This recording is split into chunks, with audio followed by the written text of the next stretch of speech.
Flash floods kill more people in the United States every year than any other weather event.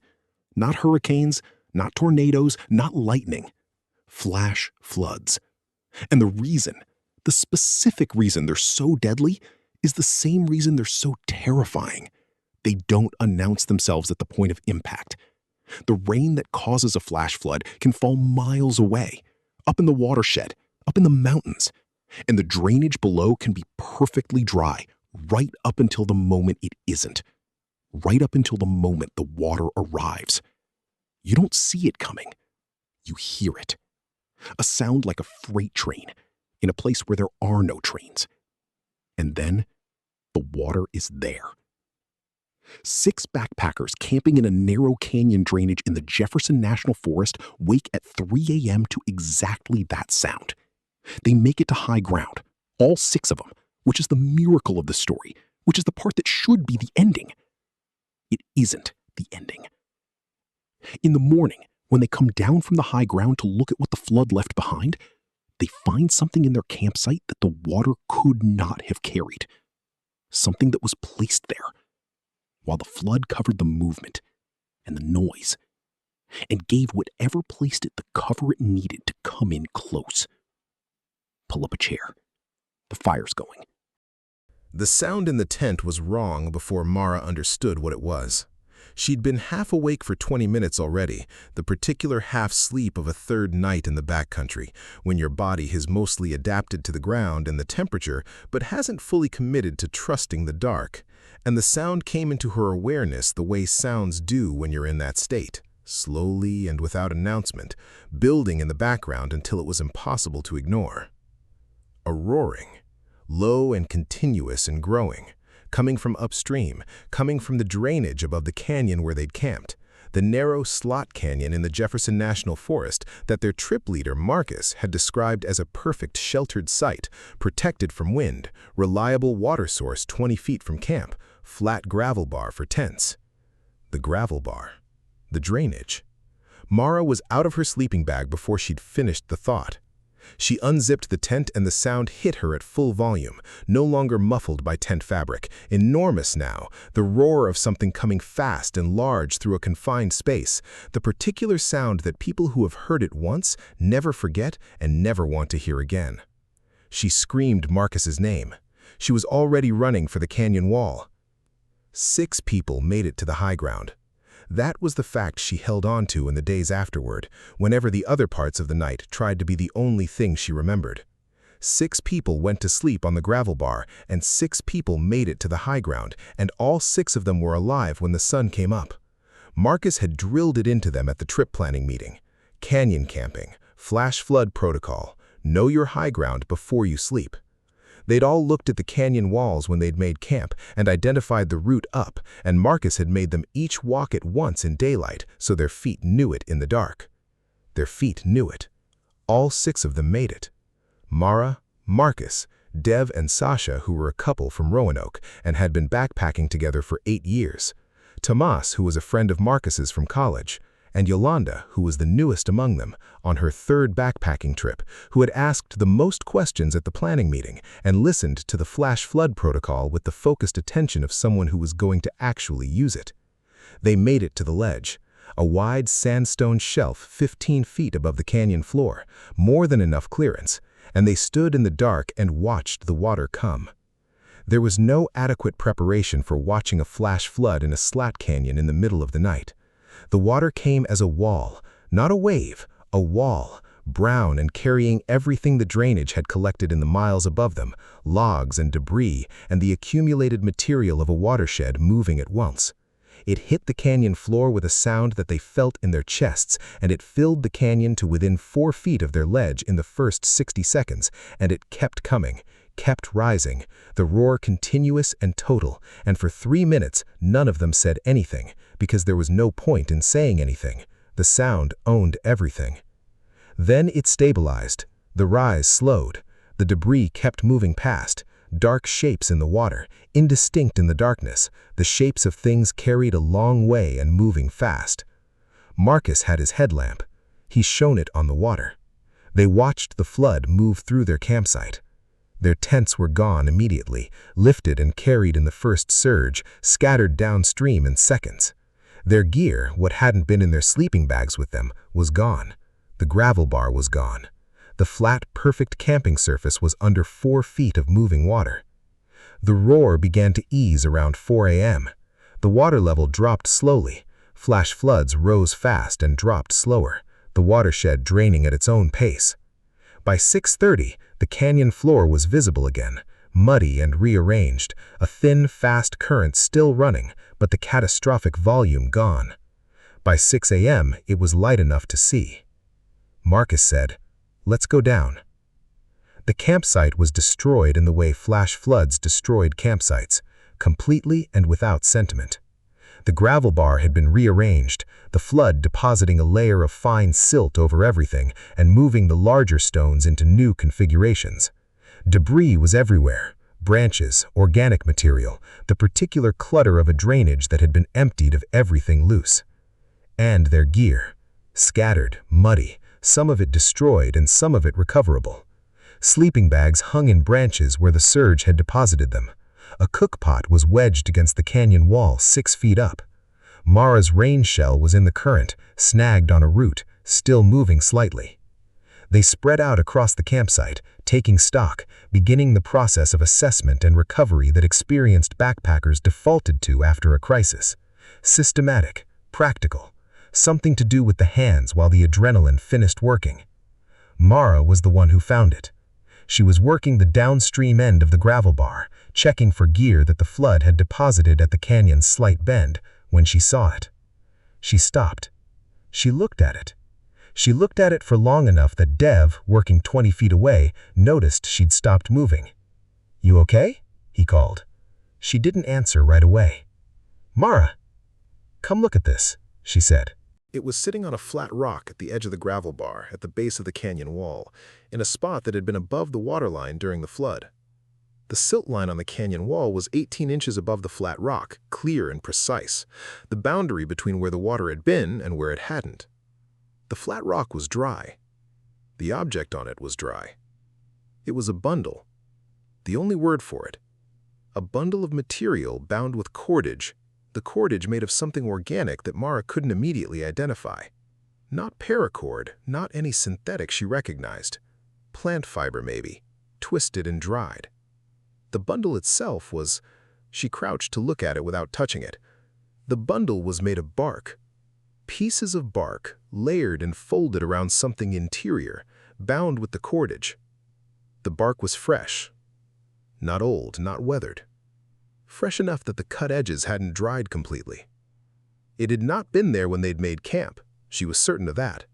She'd walked this section of the gravel bar yesterday evening, had sat on this flat rock while she'd filtered water, had looked at this exact spot. It had not been there at 10 p.m. The flood had come at 3 a.m. The silt line was 18 inches above the flat rock. The bundle was dry. The water didn't put it there, Dev said. He was crouching beside her now, looking at it the same way she was looking at it. No. So something put it there during the flood. Dev looked at the canyon walls on both sides. The rock was featureless, no ledges at the relevant height, no place to stand between the waterline and the canyon rim 15 feet above. Whatever had placed the bundle on the flat rock had done it while the flood was running. Had been in the canyon while the flood was running. In the canyon, at water level, in the dark and the roar and the 4 feet of moving debris-laden water. Or had not been in the canyon at all. Had come down from above. "Don't touch it," Mara said. I wasn't going to. She looked up the canyon wall above the flat rock. The sandstone was featureless for the first 8 feet. No handholds, no ledges, nothing that suggested a route down. Above 8 feet, the rock broke into horizontal shelving that would have been navigable. She looked at the silt on the canyon floor around the flat rock. The silt was disturbed, not by the flood. The flood would have left it smooth. Disturbed after the flood. Impressions in the silt, irregular, not boot-shaped, not any shape she could make sense of, but present. Something had stood near the flat rock after the water receded. Something had stood there and then moved. She tracked the disturbance with her eyes, upstream, back toward the head of the canyon. "Marcus," she called. Marcus looked at the bundle for a long time without speaking. Then he looked at the silt impressions. He followed them with his eyes the way Mara had followed them, upstream to where they became indistinct and then disappeared on the harder substrate of the canyon floor. Then he looked at the 6 of them assembled around the flat rock in the thin morning light. "Okay," he said, in the tone he used when he was making a decision. "Here's what we're going to do. We're going to take what gear we can carry, we're going to leave what we can't, and we're going to move, right now, out of this canyon." "What about—" Tomas started. "Now," Marcus said. "We can talk about it on the trail." They moved. Yolanda stayed close to Mara on the trail out. She'd been quiet since they'd come down from the ledge. Not the quiet of shock, Mara thought, watching her. Something more specific than shock. The focused quiet of someone processing information they weren't sure how to share. They were 2 miles from the trailhead when Yolanda said, quietly, so only Mara could hear, "I saw it." Mara looked at her. "During the flood," Yolanda said, "when Marcus had the headlamp on the water." "What's do you see?" Yolanda was quiet for a moment. They were moving through a section of trail where the forest closed in on both sides, the trees still dripping from the night's rain, the light gray and flat. "There were shapes in the wad," she said. "Debris, logs, stuff from upstream. Marcus was shining the light on them." "Yeah." "One of them wasn't debris." Mara kept walking. She kept her eyes on the trail. "It was moving against the current," Yolanda said. "Not fast, not fighting it, just not moving with it. Everything else was going downstream, and this one thing was moving upstream, through the flood, through all of that water and debris and noise." "What did it look like?" Yolanda shook her head. The light wasn't on it long enough. Marcus moved the headlamp. It was just large and dark and moving upstream through the flood like the water wasn't there. "Did you say anything?" "No." "Why not?" Yolanda thought about it. "Because I didn't want Marcus to put the light back on it. I didn't want to see it more clearly." They walked in silence for a moment. "And then the water went down," Yolanda said, "and we came down from the ledge, and you found the bundle." "On the dry rock." "On the dry rock."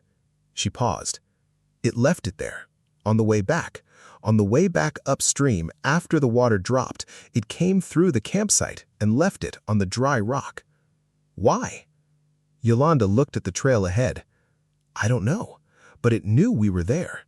It knew we were on the ledge. It came through while we were up there watching and left something on the one dry spot in the campsite."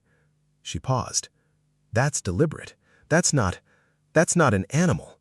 That's not anything I have a category for." Mara thought about the bundle, the fresh bark and the plant fiber cordage and the dry surface of the flat rock 18 inches below the waterline, the deliberate arrangement of it. "Did it see you when you were watching it in the water?" Yolanda was quiet for long enough that Mara looked at her. Yolanda's expression was the expression of someone answering a question they've been sitting with for hours. "Yeah, I think so. I think that's why I didn't want Marcus to put the light back on it, because when I saw it the first time, it was already looking up at the ledge." "At all of us?" "At all of us." They walked the last 2 miles in silence. At the trailhead, Marcus made everyone account for their gear and their physical condition, and then sat on the tailgate of his truck and did what Marcus always did after a hard situation, which was debrief it. He went through the night systematically, the warning, the evacuation, the high ground, the wait, the descent. He was thorough and calm, and he acknowledged what they'd found in the campsite without editorializing it. "Something left the bundle. We don't know what, we don't know why. We're all out and we're all okay, and that's what matters." He looked at each of them in turn. Nobody said anything about what Yolanda had seen in the water. Mara looked at Yolanda, and Yolanda gave the smallest shake of her head, and Mara understood. Not yet, not here, not in the debrief with all 6 of them in the gray morning light at the trailhead. Maybe not ever. Some things didn't survive the debrief. Some things only made sense in the canyon, in the dark, in the specific context of 4 feet of water and a roaring that owned every sound in the world, and something moving upstream through it like the water wasn't there. take it out of that context, and it became a story. And stories could be questioned. Stories could be explained. Stories lost their edges in the telling. Yolanda didn't want it to lose its edges. Mara understood that. She called Yolanda 3 weeks later, just to check in. They'd texted a few times, but hadn't talked. Yolanda answered on the first ring. She sounded fine, normal, herself. They talked about the trip, about the gear they'd lost, about whether Marcus was organizing another group trip in the spring. Normal conversation. Mara almost didn't ask. She asked, "Are you sleeping okay?" A pause. "Mostly," Yolanda said. "But..." Another pause. Longer. "There's a creek near my apartment," Yolanda said. "A drainage. It runs behind the building, maybe 50 yards back. I never paid much attention to it before." "Okay. I pay attention to it now." "What do you mean?" "I mean, I listen to it. At night. The way it sounds." A pause. "Flash floods don't announce themselves at the point of impact." "You said that." "Marcus said it at the planning meeting." "Right. The water that causes them falls somewhere else. Up in the watershed. The drainage below is dry. Right up until it isn't." "Yolanda." "I know how that sounds," Yolanda said. "I know it's 50 yards away and I'm 3 floors up, and I know it's not rational. But you listen. Every night." Mara sat with that. "It was looking at us," she said finally. Not a question. "It was looking at us," Yolanda said. "From the water, in the middle of all of that, it looked up at the ledge and it saw us, and it kept moving, and it left something on the dry rock on the way back." A pause. "It knows what we look like now. It knows we exist." "We don't know that." "Mara." A silence. "Yeah, I know." They said goodbye. They said they'd talk soon. They said all the things you say. Mara sat for a while after the call. She thought about the drainage behind Yolanda's apartment. 50 yards, 3 floors up. The rational assessment of the risk. She thought about the bundle on the flat rock, the dry flat rock 18 inches below the waterline, the fresh bark and the plant fiber cordage and whatever was inside it that neither of them had touched and that Marcus had left where it was when they'd evacuated the canyon. She thought about what it meant to leave something, to place something deliberately in the one dry spot in a flooded campsite while 6 people watched from a ledge above, to look up at them while you did it. She thought about what it meant to want to be known. She turned on the light in the room. She listened to the night outside for a long time. She didn't hear anything. That wasn't as comforting as it should have been. The bundle is still in the canyon. Marcus went back in the spring with a different group, different trail, different drainage, no mention of what had happened. He didn't go back to that campsite. Tomas did. He went alone in March with a camera and a notebook and the particular determination of someone who has decided that understanding a thing is better than not understanding it.